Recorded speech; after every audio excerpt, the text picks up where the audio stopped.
خب سلام عرض می کنم خدمت شما هنرجویان عزیز. امیدوارم که عالی باشید. با برنامه چهارم از سری برنامه‌های پیانو 1 2 3 سینا در خدمت شما عزیزان هستیم و در این برنامه یک کم پیشرفته تر میخوایم با هم دیگه کار کنیم.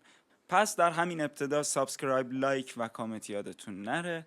با هم دیگه میریم که به درس چهارم بپردازیم. امیدوارم که از برنامه اول با ما همراه باشید و برنامه‌های قبل رو دیده باشید و به خوبی تمرین کرده باشید. یک بار دیگه من این نکته رو خدمتتون عرض میکنم که هر برنامه‌ای که نگاه میکنید حداقل یک هفته روش زمان بذارید و حتما تمرین کنید. اینطور نباشه که این برنامه رو یک بار زدید بگید اوکی میرم سراغ برنامه بعدی. نه، هر برنامه رو حداقل یک هفته روش زمان بذارید و حتما تمرین کنید تا انگشتاتون به خوبی عادت کنه، روون بشه و به اصطلاح مثل برنامه قبلی جای آکوردا رو حفظ کنید و به این گونه تا بتونیم بهتر و بهتر با هم دیگه پیش بریم.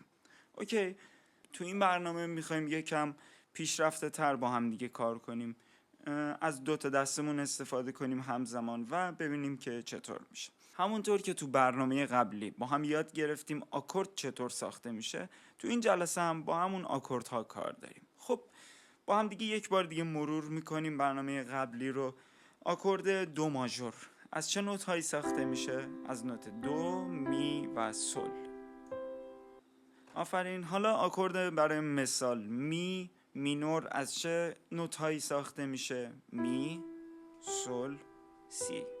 درسته؟ آکورد فا مینور، فا، سل دیز و دو. اوکی، عالی. امیدوارم که همه اینا رو الان حفظ باشید، یعنی سل مینور، فا ماژور، ر ماژور.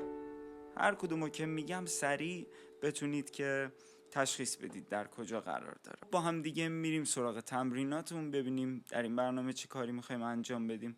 تو این برنامه حتما یک مترونوم روی گوشیتون دانلود کنید و داشته باشید که تو این برنامه میخوایم با مترونوم کار کنیم. خب مترونوم چی هستش و به چه کاری میادش؟ خب نگاه کنید، مترونوم وقتی ما اینجا 60 رو داریم، شماره 60 رو داریم، یعنی تو هر دقیقه 60 ضرب ما داریم.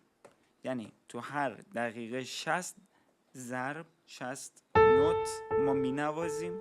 یعنی تو هر ثانیه یک نوت. درسته؟ هر دقیقه 60 ثانیه است و هر ثانیه یک نوت.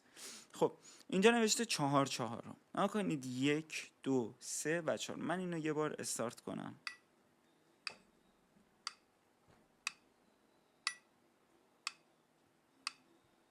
خب همونطور که میبینید شماره 1 صداش فرق داره با 2 و 3 و 4. نگاه کنید.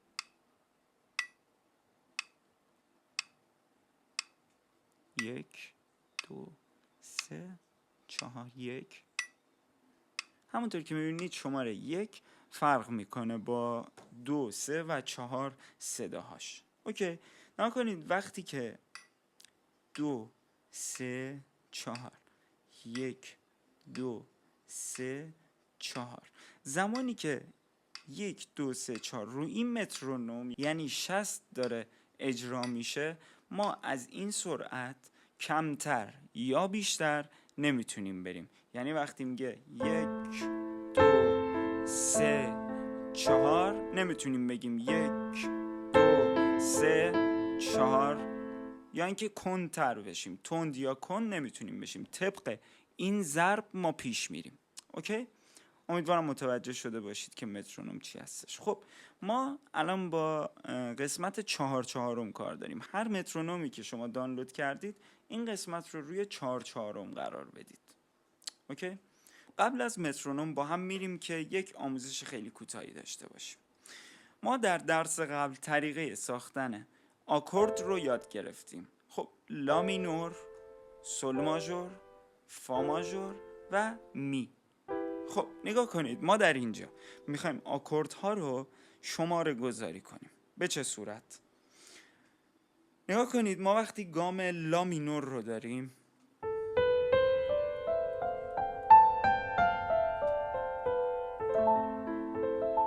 تو قسمت مینورها هستیم. یعنی الان ما هر کاری که داریم میکنیم، یعنی من میگم می مینور هستش، میگم ر مینور، فا دیز مینور. الان فقط با مینورها کار داریم. میخوایم آکورد هایی که در گام لا مینور زده میشه رو با هم دیگه ببینیم چیا هستن. خیلی ساده و راحت هستش. یک بار دیگه میگم گام لا مینور،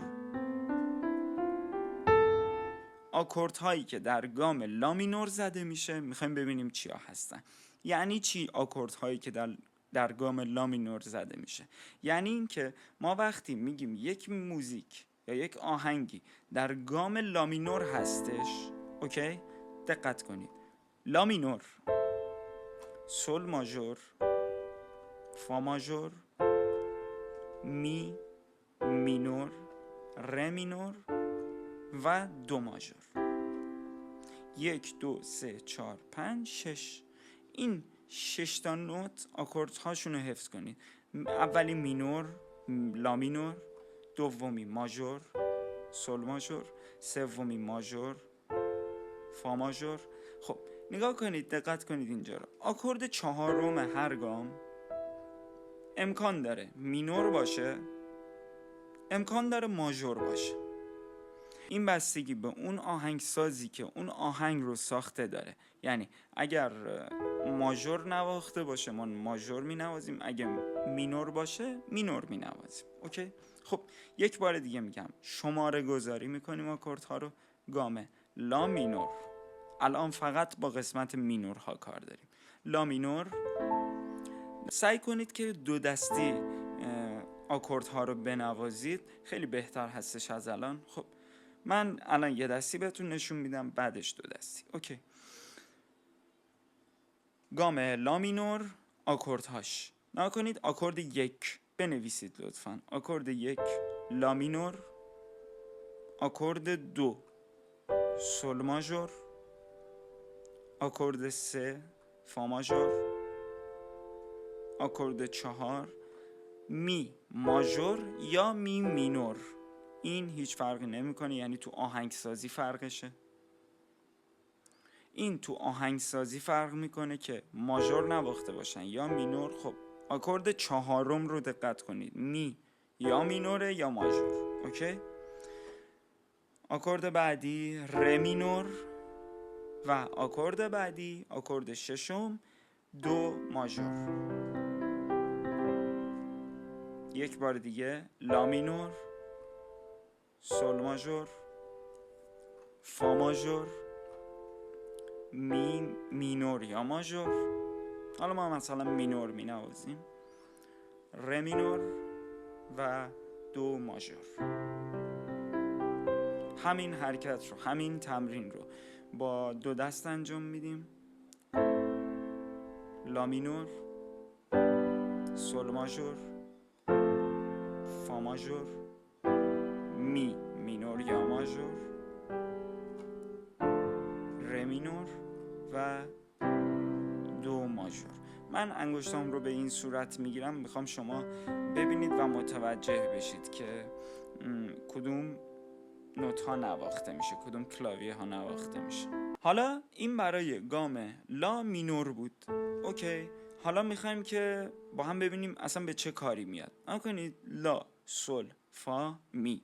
دیگه ما میدونیم که لا مینوره تو گام لا مینور، لا مینوره، سول ماژوره، فا ماژوره و می حالا مینور یا ماژوره. دیگه اینو ما کاملا حفظش میکنیم. وقتی میگیم که آکورد گام لا مینور یعنی لا سول فا می، ر دو، 1 2 3 4 5 6.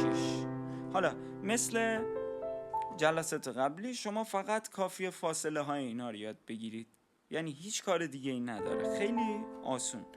یعنی چطور؟ یعنی لا سول فا می رو مثلا میخوایم این 4 تا رو حساب کنیم. چطور حساب میشه؟ میشه لا سول، چقدر فاصله شه؟ 1 پرده. بعدی چقدر فاصله شه؟ 1 پرده.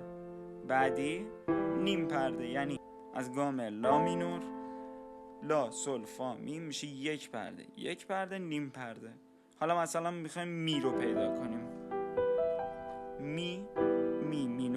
آکورد اولمون اینجا مینور بود، می مینور، یک پرده عقب‌تر ر ماژور بود، درسته؟ سل ما ماژور بود، ر ماژور. آکورد بعدی ماژوره، یک پرده فاصلشه، دو، و آکورد بعدی مینور یا ماژوره، نیم پرده فاصلشه، پس میشه سی یا مینور یا ماژور، یا مینور یا ماژور. به همین راحتی. طبق همین الگویی که الان در آوردیم 1 2 3 4 5 6 میخوایم برای مثال سل رو پیدا کنیم یک گام عقب‌تر. ما چه جوری پیدا میکنیم؟ نگاه کنید، از لا تا سل چقدر فاصله است؟ از آکورد اول تا آکورد دوم یک پرده فاصله مونه، درسته؟ یعنی ما میگیم لا سل فا می تو گام لا مینور یک پرده فاصلمون بوده از آکورد اول تا آکورد دوم. حالا تو گام سل مینور هستیم. نکنید گفتیم اولش ما گاممون الان کاملا همه مینور هستش. تو گام سل مینور آکورد اول تا آکورد دوم یک پرده، این سل هستش. یک پرده عقب‌تر میشه فا ماژور، یک پرده عقب‌تر میشه نکنید نیم و نیم میشه ر دیز ماژور، آفرین، میشه ر دیز سل لا دیز که ر دیز سل لا دیز. طریقه ساخت آکوردهای مینور و ماژور هم توی درس‌های قبلی هستش. و آکورد آخر ر مینور یا ماژور، درست؟ ر مینور یا ماژور، نیم پرده فاصلمون بود و ر دیز تا ر میشه نیم پرده. به همین راحتی. تمرین این هفته‌تون این هستش که برید گام‌های دیگر رو در بیارید که به چه صورت هستن. یعنی فا مینور میشه 1 2 3 4، می رو که با هم در آوردیم 1 2 3 4، ر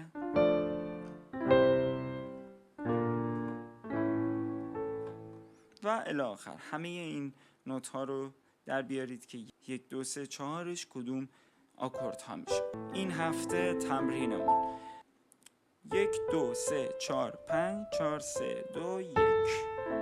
یک بار دیگه میگم، 5 انگشت روی لا مینور، همین لا سل فا می رو که گفتم نگاه کنید، لا سل فا می.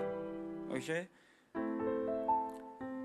1 2 3 4 5 4 3 2 1. از لا شروع میکنیم.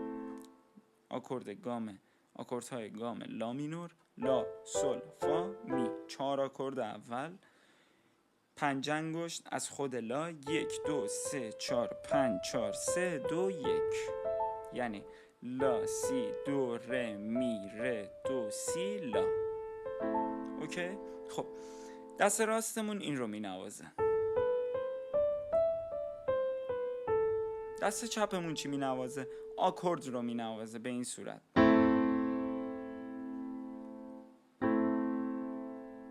پس با هم دیگه بخوایم ترکیب کنیم میشه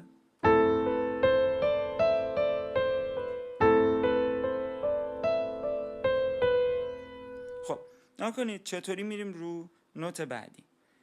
1 2 3 4 5 4 3 2 1. درسته تا اینجا؟ یه بار دیگه می نوازم. یه بار دیگه 3 2. اینجا میایم یه نوت عقب‌تر، یعنی لا بودیم میایم روی سل. آکورد ما هم میاد روی سل.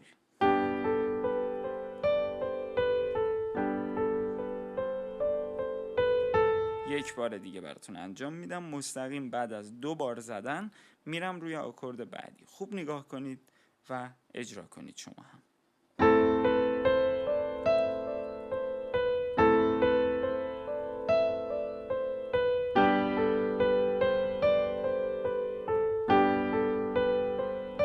آکورد بعدی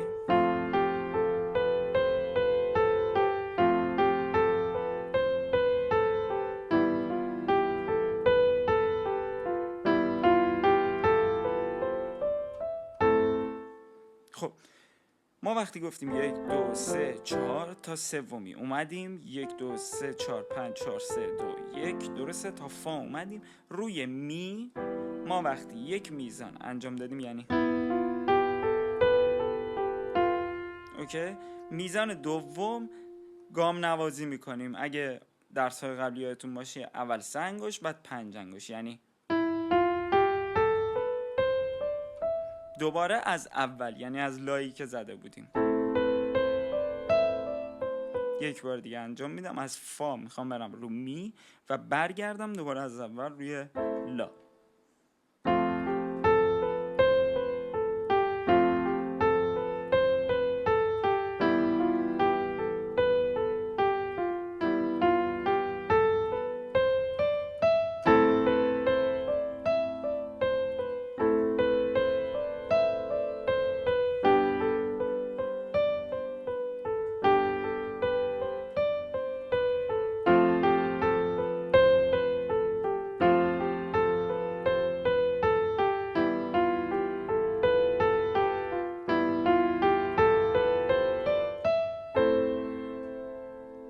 این تمرین رو حتما انجام بدید، به دفعات زیاد هم انجام بدید و میریم سراغ مترونوم. مترونوم روی 60 باشه، 4 چهارم و 60. اول شما این تمرین رو به خوبی انجام بدید در طول هفته. زمانی که اوکی شدید میایید مترونوم رو روی 60 میذارید، 4 چهارم و روشن میکنید.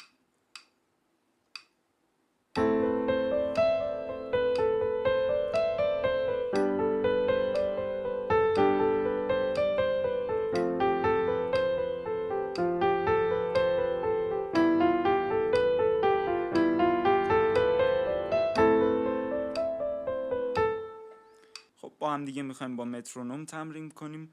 یه ذره سرعتش میره بالاتر، پس قبلش حتما در طول هفته تمریناتون رو داشته باشید تا انگشتاتون روون بشه. صدای این مترونوم اگر نیومد من خودم روی ویدیو مترونوم قرار میدم، بریم که ببینیم چطور هستش با مترونوم. خب پس صدای ضرب اول همیشه فرق میکرد، یعنی 1 2 3 4 1 2 3 4. صدای ضرب اول همیشه با بقیه ضرب ها فرق میکنه. خب بریم، بذارید اول 1 2 میزان بگذره بعد شروع کنید. 1 2 3 آماده.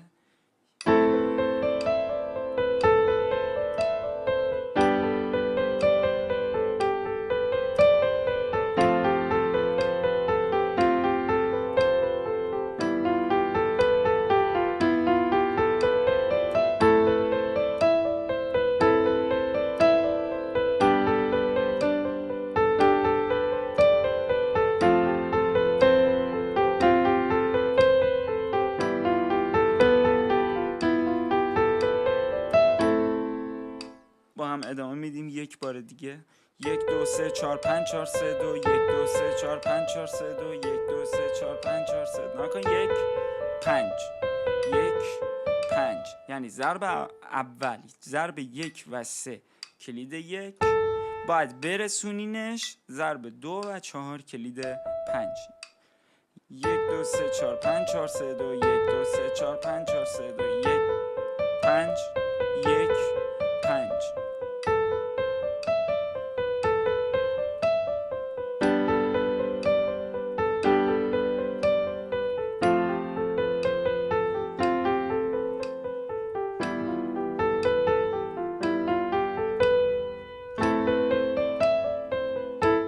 شما روی ضرب 1 و 3 میتونید آکورد رو بنوازید، ولی 1 2 3 4 5 1 2 3 باید سر جای خودش باشه.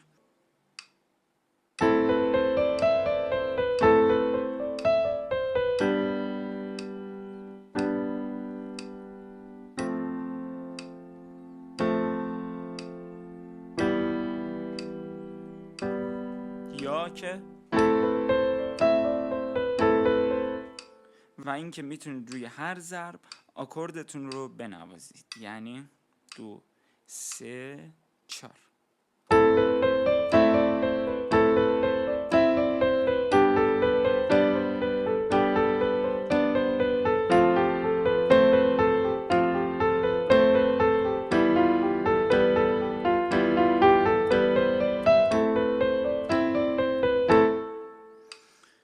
جلسه رو هم همینجا به پایان میرسونیم. امیدوارم که این درس رو هم مثل درس‌های قبلی به خوبی تمرین کنید و خیلی مهمه این درس برای هماهنگی سمت راست و چپ نیمکره مغز شما. یعنی دیگه ما دست‌ها رو می‌خوایم از هم جدا کنیم، یعنی این دست یک چیز می‌نوازه و دست راست یک چیز دیگه می‌نوازه.